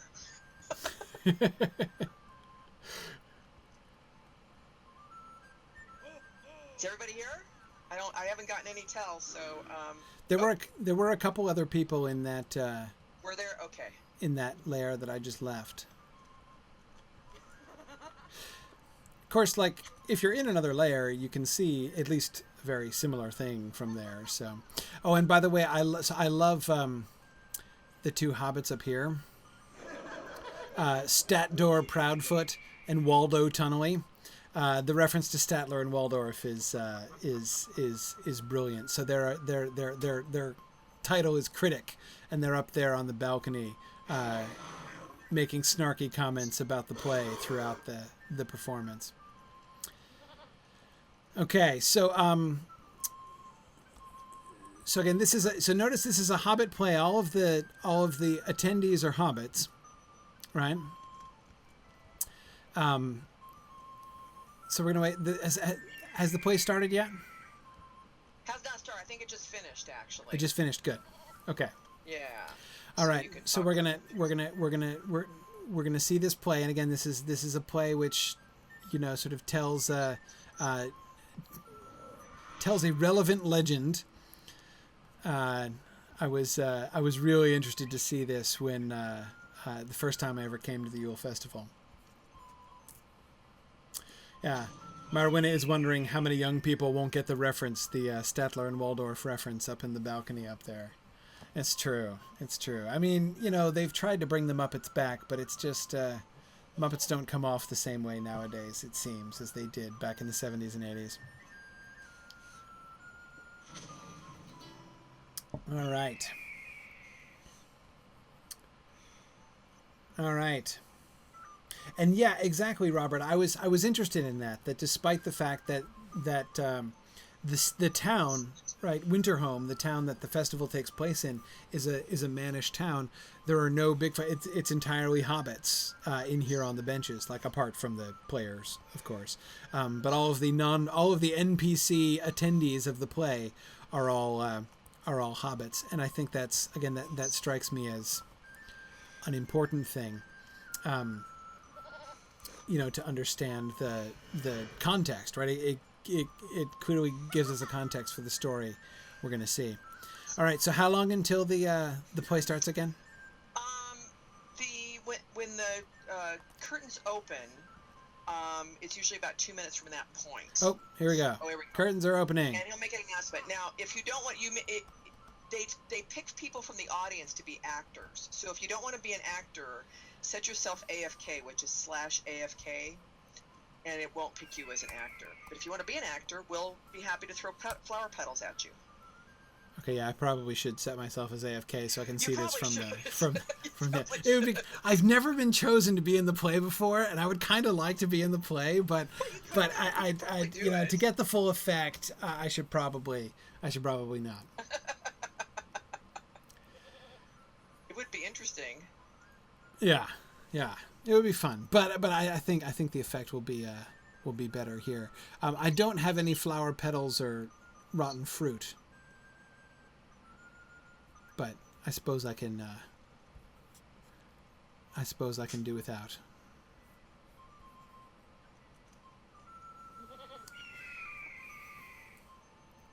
Next show will begin in 2 minutes. Take the time to visit our concession stand, right? Yeah, and there'll be some fun stuff. Now, yeah, if anybody wants to, hasn't been here before, there's a vendor back here who will sell you flower petals and rotten fruit, and they come in very handy during the play.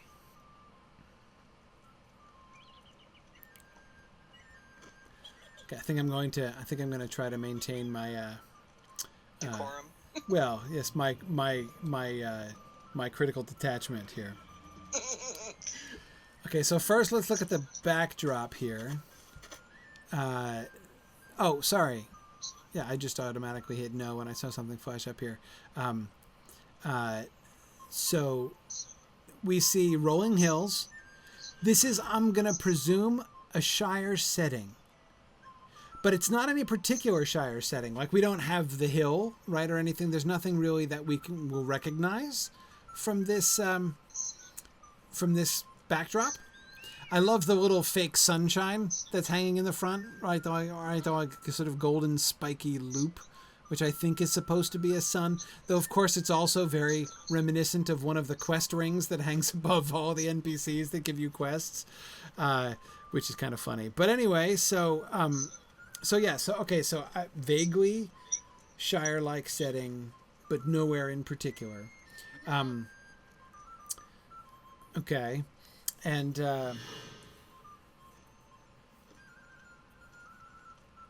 but there's a lamppost. Is that the only piece of setting that they have, is a lamppost? There's no other, like, stage furniture. That's interesting. Okay. All right. First, a short introduction by our director. Okay. All right. Let's see. Oh, there'll be more scenery when the play starts. Right. Okay. I've only seen this play a couple times. Good evening, ladies and gentle hobbits. The Frost Bluff Theatre, in association with the GLOB Acting Company, proudly present an evening of fine dining and entertainment. I am your host, Bill Shakesborough, and we have quite the show for you tonight. Due to unforeseen circumstances, our scheduled performance of An Ode to Old Bloodtusk will not take place tonight. Instead, we have invited 3 members of our audience to take to the stage. Oh, goody. They will accompany the Globe in a special performance of, wait, what was it again? Of The Curious Disappearance of Mad Baggins. Okay, while we ready the new actors, take this time to visit the concession stand. Okay. So there's, the parts are Partygoer, Gandalf, and who else? Oh, Bilbo. Right, of course. Bilbo. Yeah. I love An Ode to Old Bloodtusk. That was the normally scheduled play, was the Ode to Old Bloodtusk. I wonder if that's meant to be an inside joke on, like the sort of ferociousness of the Elizabethan theater and the theater context, right? Because there were lots of like animal fights and bear baiting and stuff like that went on at the Globe Theater. Like at normal theaters. So the fact that they have this like apparently very bloody, violent play planned originally seems like kind of a joke. Exactly, Nimo. Exit chased by a bear. That's it.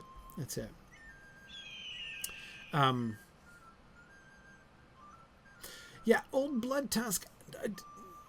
Do I remember Old Bloodtusk? Didn't I do a quest with a boar named Bloodtusk? I have a vague memory of this.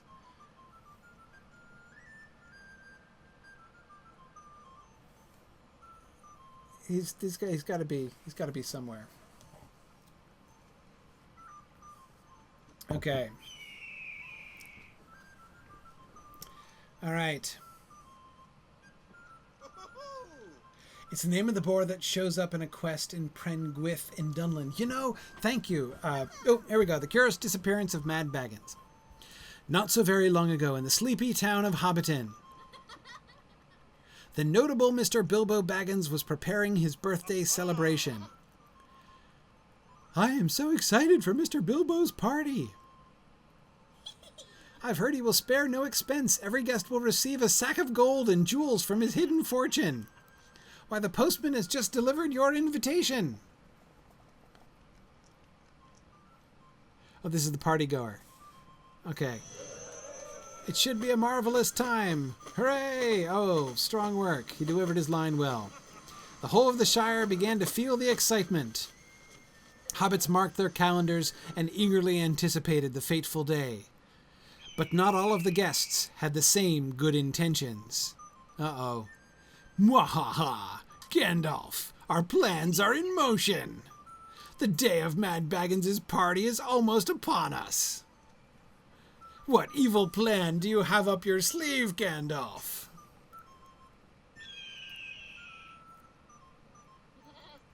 Oh, where's Gandalf? So Gandalf's going to be played by another one of the player characters here. Where is he? Yes, we'll trick him into... and so the day of the party... What happened to Gandalf? The hobbits lined up all down the hill, even as far as the 3 farthing stone. And Bilbo stood at his gate with his nephew to greet them each in turn. Oh, Bilbo, our party is going to be splendid. Is going splendidly. I'm not sure anything could spoil such a wonderful day. Why, look, it's our cousins, the Proudfoots. Why don't you say hello, Uncle?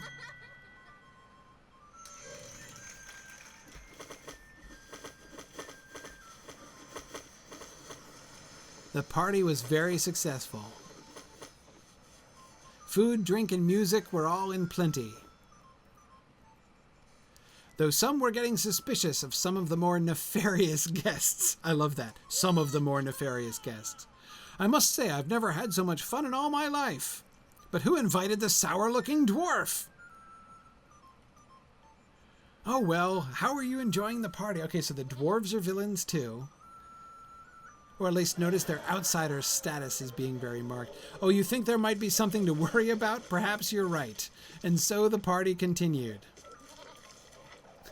He's getting rotten fruit thrown at him. All throughout the day, there was feasting and merriment. While the hobbits were preparing dinner, others were preparing something completely different. Everything is going according to plan, Gandalf. So who's the evil conspiring hobbit? No one suspects a thing, not even that pesky Frodo. See, it's not a conspiracy between Frodo and Gandalf. Are you ready to spring our trap and steal Mad Baggins' fortune?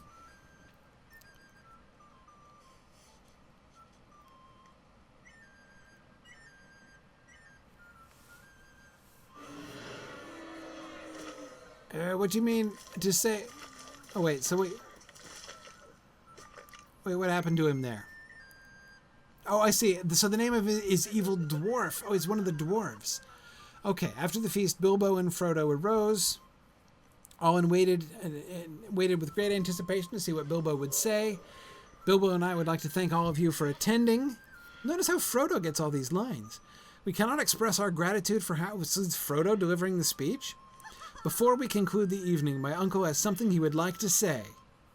Okay, so he's just going to hand it over to Bilbo. Finally.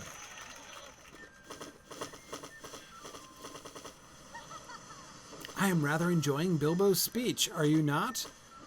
Okay, so Bilbo is... Okay, Bilbo's a queer character, but well-spoken. Okay, so we're liking Bilbo's speech. And now he has an announcement. Again, now Frodo introduces his announcement here. That too is interesting. Okay. So we're again approving of Gandalf's... Gandalf now, says the evil dwarf, and fireworks go off and smokes go up. So the disruption of the party is part of the master plan of the evil dwarf and Gandalf. No one will suspect that we've disposed of Mad Baggins. Okay, now that we have Bag End all to ourselves. Now we have Bag End all to ourselves. Isn't that right, Gandalf?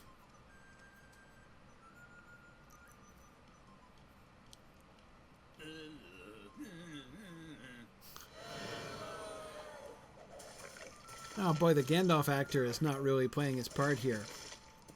And so our tale comes to an end. To this day, no hobbit has seen or heard from Mr. Baggins or the old wandering conjurer. Though some claim on cool, clear nights the sound of distant laughter and jingling coins can still be heard around the old party tree. Interesting. Okay.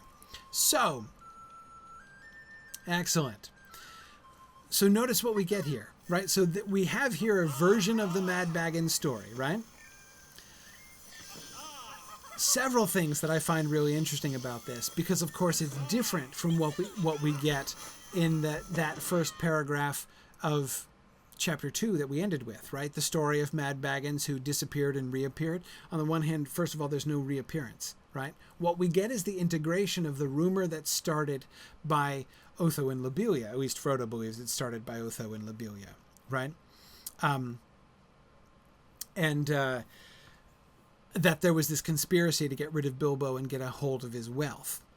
According to the legend told in the play here, the conspiracy was successful, and they disposed of him. They murdered Bilbo. Remember, that's exactly the kind of gossip, the kind of scandal mongering that Frodo and the Gaffer both disapprove of, right? But notice the shift, right? It's not Otho and Lobelia's attempt to spread that rumor and make that story stick apparently didn't work, right? It didn't stick to Frodo. Frodo is instead given a semi-heroic role in the story, right? He is presented there with Bilbo. In fact, he's the one who's primarily the host of the party. He's there with Bilbo, welcoming people in at the gates, which of course is unhistorical, right? That's not how it happened in chapter 1. He is there giving the speech, most of the speech, right? Except he's kind of making time for Bilbo to give his bits as well. And then, and again, he's sort of the MC all the way through. So he's put in this really positive role. He's not part of the conspiracy. The conspiracy is instead foisted onto an evil dwarf, right? We don't trust those outsiders who are clearly up to no good. He even had a mask, right? The evil dwarf. So that's really fascinating how that story is shifted. Now, again, it's not the story of Mad Baggins we get in chapter 2. There's no disappearing and reappearing, right? In fact, one wonders why he's called Mad Baggins at all in this depiction of the story, because of course he doesn't do the mad thing that Mad Baggins does in the original version of the story. That is in the original legendary version of the story at the beginning of chapter 2. So that's really interesting. That's kind of cool, and I think it's neat how they've done this version of the story, kind of thinking through, because of course you can see, right, why Frodo would be put into the much more positive role, that much more positive than he was,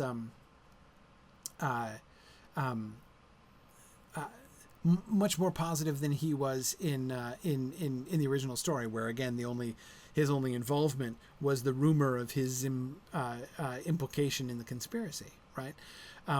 Because of course it's a post Lord of the Rings story, right? This is the story after Frodo has been around, right? It's not a story that that is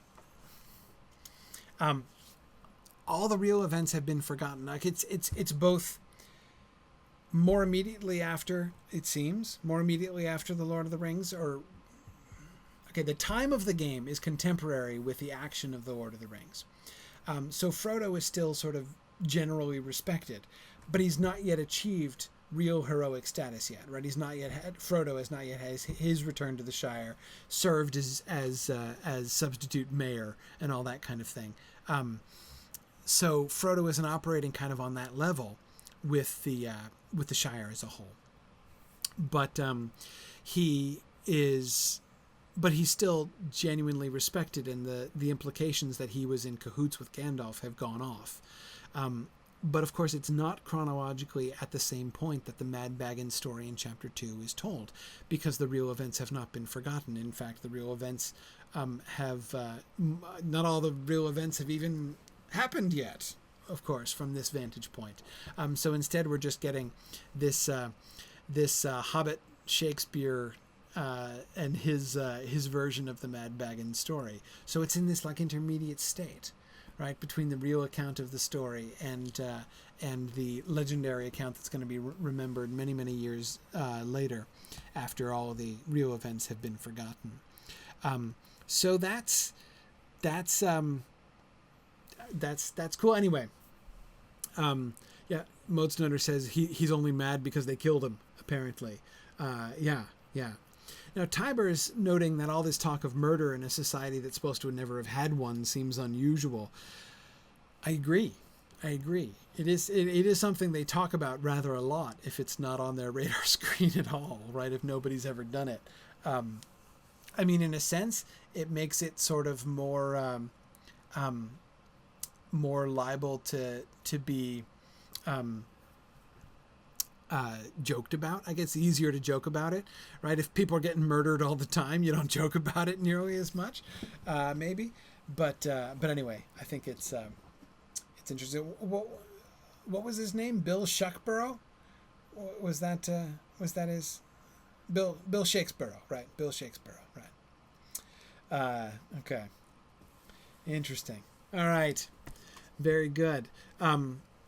Any other observations or thoughts? I thought that this play was really clever. The idea that they had the theater here, and of course, as you can see, people are throwing flower petals and rotten fruit. The idea is if the players who are called up to act perform their part correctly, you throw the flower petals, and if they screw it up, you throw the fruit, and you get deeds and rewards for the number of flower petals you throw and the number of rotten fruits that you throw. So. Anyway, yes, you get the title Petal Pusher or Fruit Hucker, apparently, if you complete the respective deeds there. So, okay. Oh, here's Statdor and Waldo. I've heard the protagonist is a real icy personality. Oh, really? That's surprising. Why is that? Because her acting's always lukewarm. The throwing of rotten fruit sounds right. Oh yeah, exactly. Ho ho ho! They laugh, and yes, the throwing of rotten fruit does sound very kind of Tudor era. I agree. Yeah. So Statdor and Waldo do make their comments all the way through. All right. So anyway, we don't. They don't. Oh yeah, what does the GLOBE stand for? Did I miss that? It's clearly an acronym, right? What's the did they say it and I missed it? It's got to stand for something, right?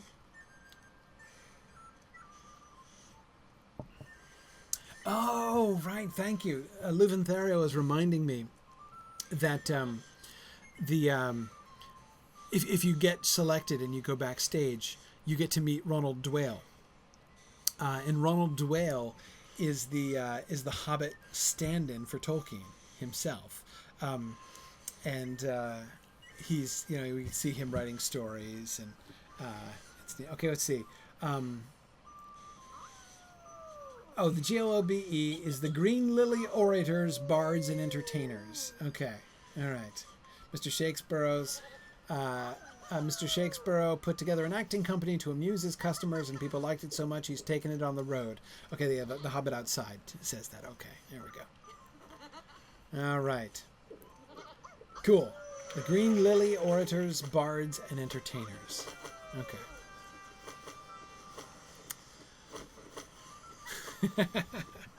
Cool. All right. Well, we should let people get to bed. We're about out of time here this evening. Thanks everybody for joining us tonight. Don't forget, next week we're gonna finish chapter 1 next week. Reread very carefully the scene between Bilbo and Gandalf when they meet back in Bag End after the disappearance at the party, and Gandalf is trying to get him to give up the ring. We're gonna read that passage through line by line and talk about it very carefully. Look at what we see going on there.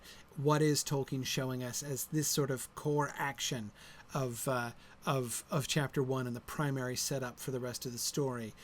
We've seen in a sense, both of what we've done the last 2 weeks have been sort of ambiance and setup, right? And this is really the heart of the story. So, so I hope you will, you guys will be able to join me next week for session number 3. And I look forward to seeing you then. Thanks very much. Oh, yes. Thank you. Next week we are on Arkenstone.